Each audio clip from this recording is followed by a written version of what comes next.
Get ready to reclaim your life, discover inspiring stories, practical tools, and the path to true happiness. This is Reclaim Your Life with Irina. Let's begin the journey. Hello and welcome to Reclaim Your Life with Irina. Today we have a special guest, Jackie Rubio. She is a president and founder of an amazing women's empowerment nonprofit organization called Transforming Tumbleweeds. She is a 48-year-old woman who has lived, learned, and decided that her past mistakes and traumas should be transformed and used for the good of all women. Her vision is that all women deserve to feel safe and loved. She has 4 adult children, one beautiful daughter in her 30s, and 3 boys, one in heaven, who are now in their 20s, plus one adorable grandson who is definitely the light of her life. Jackie has 2 precious dogs, 2 beautiful horses that keep her on her toes. She shares her time between Oregon and Texas. During her days, she works as a sales rep for a unique wholesale company and an independent travel agent on the side. She is no longer someone's lesson. She is a blessing. Welcome, Jackie. It is a pleasure to have you. Well, thank you so much. It's a pleasure to be here. Appreciate it. Thank you. Thank you for coming on. So please share in your own words who you are. Wow. Okay. well, I am a mother, a grandmother, a sharer of stories.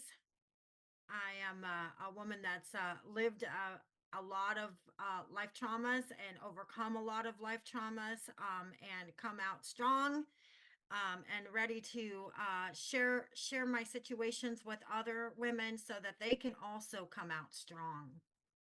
It's beautiful that you were able to turn your pain into your purpose, into power, and help others along the way. So that's Yes. incredible. What Yeah. are you Thank you. passionate about? I'm passionate. I think I'm passionate about encouragement. It's really. I think I was just born to be an encourager. And in order to, I think, be authentically able to encourage, you have to not have any judgments. So I think that maybe some of my life history and my mistakes were made. Had to spend a lot of years working through them and, forgiving myself, loving myself. And that it put me in a position to really see others and to really be able to love others for right exactly where they're at, and with no judgment. Right, judgment is a powerful thing, and it can take away from everything. And the funny thing is, we are our own judge, our own executioner, our own performer, all wrapped into one. We would put on a performance, then we judge ourselves to no end, and Yes, never appreciate for all the things you have kind of gone through. You always kind of judging yourself. Oh, I should have been here, or I should have been over there, and never realizing wherever we are moving along our path and learning some things that we cannot see because we are in the midst of darkness, in the midst of despair, and it takes this ray of hope to come up, and that's what tumble meets is all about. it is. Yes, we need to give each other hope, inspire each other, help guide each other, love each other. Transforming tumbleweeds isn't going to solve the world's problems, but at the same time, sometimes you just aren't supposed to solve someone's problems. You're really just supposed to sit with them. You're just supposed to, hold their hands and pat their heads and let them know it's all going to be okay, and that they're okay. And I think that's what sharing your stories accomplishes. You're not trying to solve their problems. You're not trying to, tell them what to do or where they should be. You just hold the space for them as they share their own grievances, their own issues, and just be there. Just walk beside them. Yes, so true. Is there an experience in your life that caused you to change your perspective or beliefs significantly? Absolutely. So my number one pivot moment, I would say, was the severe darkness that my alcoholism had created. I was a heavy drinker for a long time, but I was a fun drinker. We were out and about and a great gang of friends. And then I had a weight loss surgery. And after the weight loss surgery, I really changed the way that I absorb the alcohol. And it happened that fast. I would, take a very small amount of alcohol and I would be instantly intoxicated. I would be blacked out over just a very small amount. And I was a heavy drinker, so I normally would consume a lot of alcohol. And it got very scary. All of a sudden, there was a physical dependency that happened with the alcohol. There was the shakes, there was tremors, there was sweating, there was, heart murmurs, nausea. And it came to the point where all my good friends who, enjoyed my company and enjoyed drinking with me, all of a sudden, I was too much. I was instantly falling down, drunk, blacked out, puking, things like that. And so, unfortunately, at that point, it turned into a very, very horrific chemical dependency on the alcohol itself. I really had no control over it. I couldn't stop drinking, and I was not no longer functioning at that point. And I just remember I was in a home office. I worked from home and I had drank some, beer, and I was already, I don't know, it was probably 8 o'clock in the morning and I was already incapacitated. And I just I hit my, I got on my knees and I just, continued to beg and plead and pray to God, to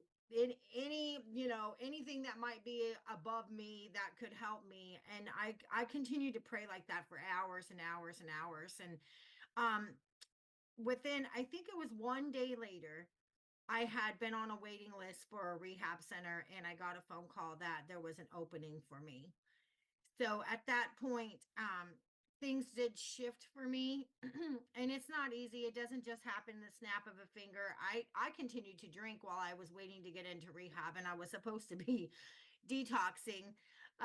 But unfortunately, I had ran off all of my family and all of my friends and any support system that I would have had. And I ended up having to take a 4-hour Uber ride to the rehab center, all completely alone, all by myself, with the alcohol leaving my system. And I got to this rehab center and it was a woman's only dual purpose rehab center for, trauma, PTSD, as well as addiction and chemical dependency. So I had not got the chance to detox. The alcohol was leaving my system. I was really sick, really ill, shaking, vomiting, sweating, heart murmuring, blood pressure sky high. Could have at any time had a stroke from the alcohol withdrawal. But when I got into the rehab center, I was thrown into, the group sessions that they had with about 16 of us women. And there, it wasn't just for alcohol, it was for all kinds of different, mental illnesses and, drug choices, dependency. And I sat in those rooms and I was really angry and I was really um, just full of shame.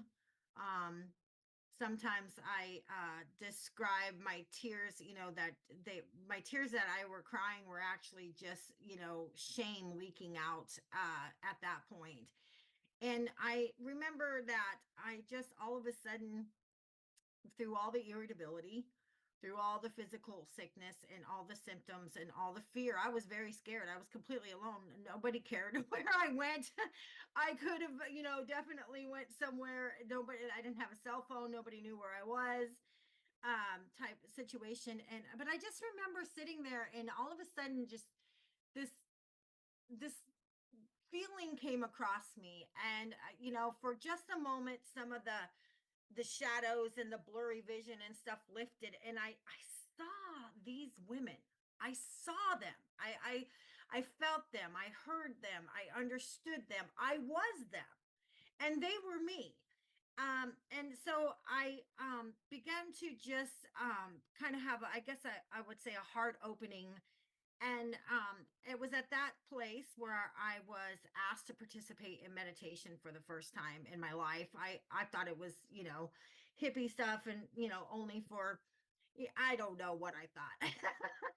But I did try to participate in the meditation, and I began to receive, a feeling of love and a feeling of inspiration that I was supposed to do something with my life to encourage other women who are going through the things that I was going through. And I mean, it took shape a little bit throughout the time in rehab.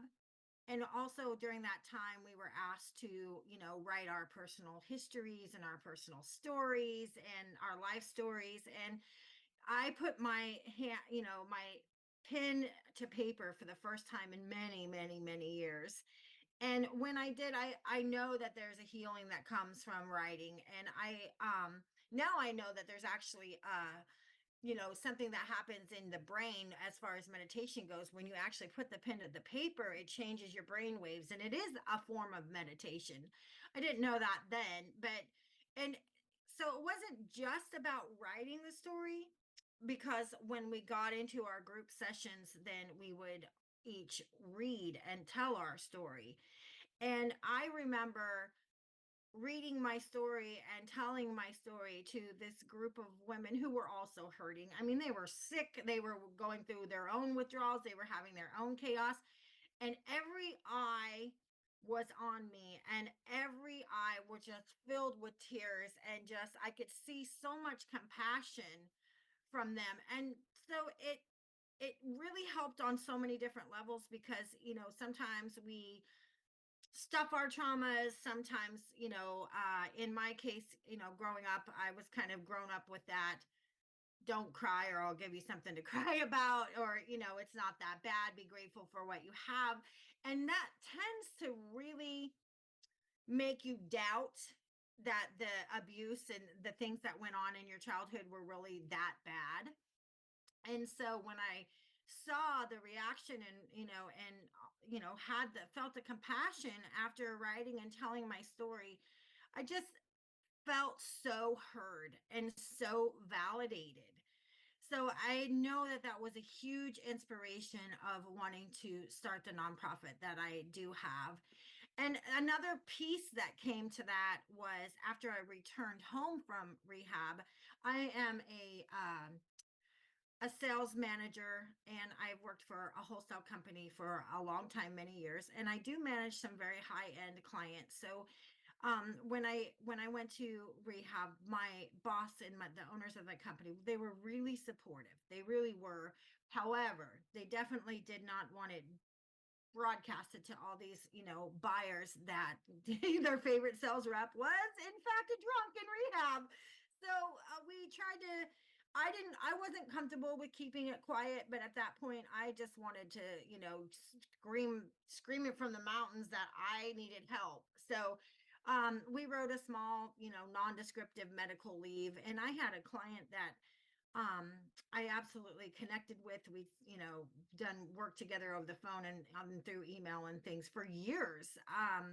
And she wasn't having this small nondescript medical leave. And when I got back from the 30-day trip to rehab, I when got back to my phone, the first thing that, I mean, she must have left me 20 voicemails and texts. And she, kept saying, Jackie, this is not work related. I'm really worried. I really want to know that you're okay. And so I decided that I would be honest with her and let her know where I was and what was going on. And it was a risk. It definitely was. It could have damaged my professional relationship with her.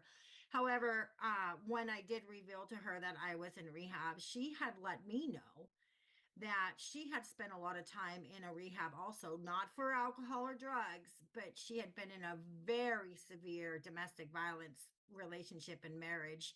And she had been in rehab for facial constructive surgery. I think she said about 5 of them. And in the process of us, talking about that, she had a lot of some self-help books and, some affirmation style books, just how to get through hard times. And so she sent me this amazing box of books. And when I opened them up and she had handwritten her notes like on the sides, like what this sentence meant to her or what she did during the process of going through that particular, situation she was in. There were notes on that.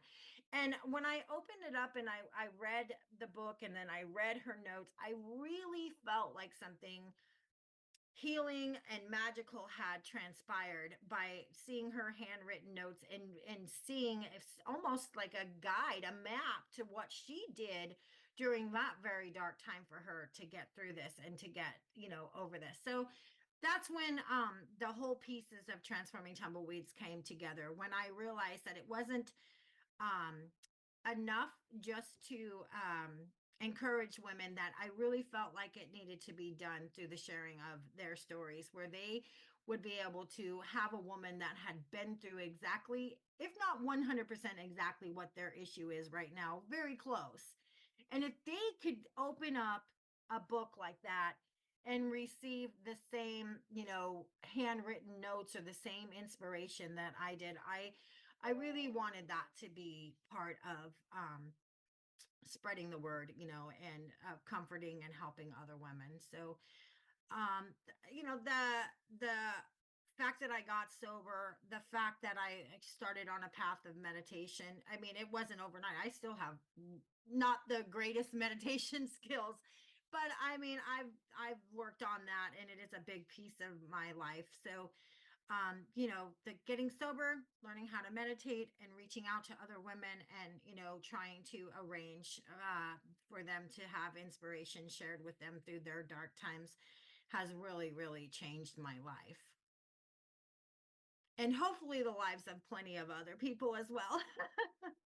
Yes, that's incredible, the story that and what happened to you as a result, and what how you how you were able to pull everything together, and connecting with those women, you found out more that we are not alone. Oftentimes we feel like we are alone in our grief, in our sadness, in our darkest moment, but there are people out there who are feeling the same thing. And I love how kind of you got inspired and to let women share, because women a lot of time carry, we don't talk about relationships, we don't talk about problems. We're gonna be strong, we're gonna do no matter what, keep on going.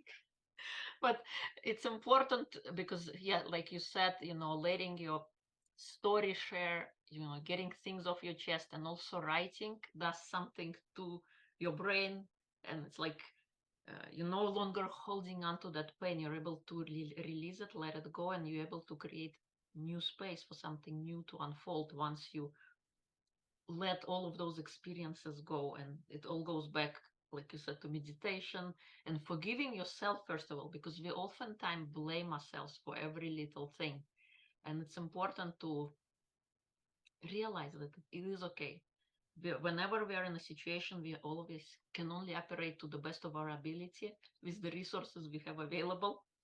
So we gotta accept that and let it go. So beautiful, beautiful story. And thank you. What were the three biggest lessons have you that you learned as a result of your wake up call? Three biggest lessons that I've learned as a result of my wake up call. Number one, I would definitely say guilt, shame, self hatred, self loathing keeps me drunk. Have to release that. I have to work on that, and I have to do that every single day, sometimes every 5 minutes, still the way that my brain was wired. I You have to release that. And the second lesson I would say is that no matter what your mistakes have been, no matter what deeds you've done, you can offer that in a different way. You can turn that around. You can turn the perspective of that around, and you can make something good happen from it. And then let's see, number three, I would have to say it would be a huge relationship and dependency on a higher power. that has changed my life. I could not be here. I could not have stayed sober. I could not have made it through any of the things I've made it through in the last 5 years after that rehab trip, if it wasn't for knowing that there is a higher power, that there is um love and guidance out there for me. So those are my three, I would say. Hope those are good. Yeah, those are powerful. The guilt and the shame, I think that's what keeps us stuck. So the fact that you realize that, and yeah, it's a constant daily work. It does not happen overnight. Just like the condition that we were in took years to create. Now we gotta undo it and unlearn all those patterns and create something different in its place. So great point. And the fact, believing in higher power. I think that doesn't matter if you believe in God, but believing in whatever you want to call it, Buddha, Krishna, or yourself, energy, having that in your corner, I think it's great. It gives you more power. It gives you more confidence in your desire to change and your desire to move forward and create something different from what it has been before. Now that you have experienced your wake up call and you have learned your 3 lessons, uh, what is your mission now?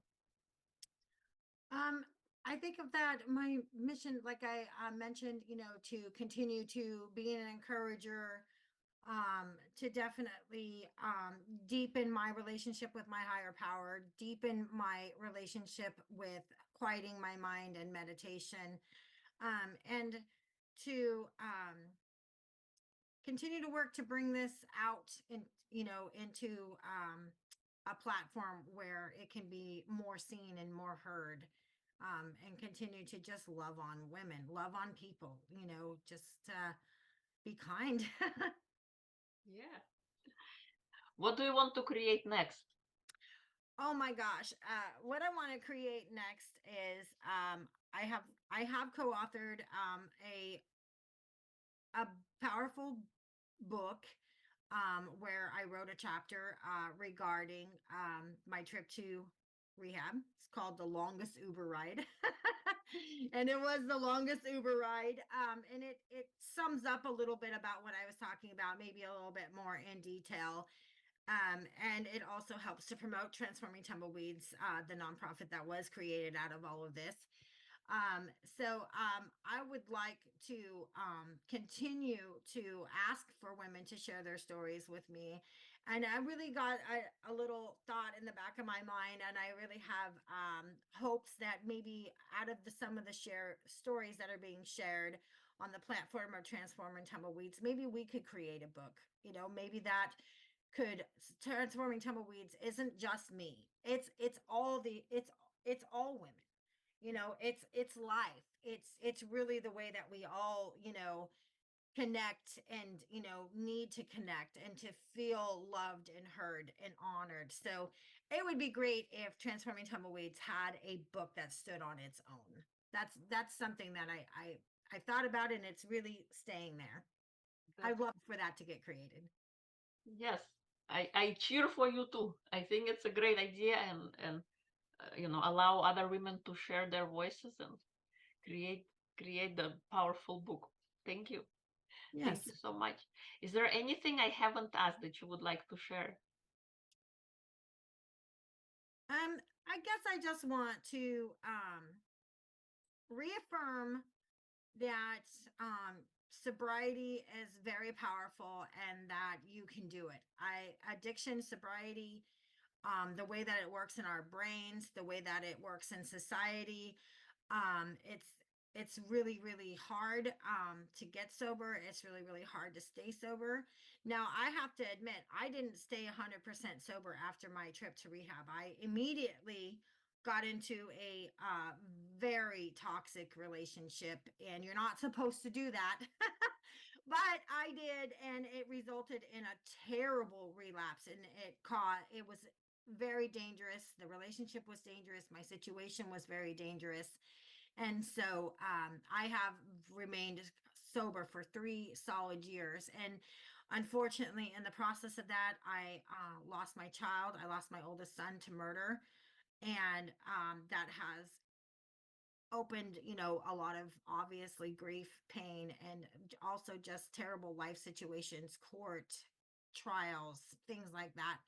But I have been able to remain sober. And sometimes we alcoholics and, addicts, we tell ourselves, well, if this one thing happened, then that will give me, an excuse, then I'll be able to go back and to drink. And this one thing happened and I have not wanted to touch a drink since.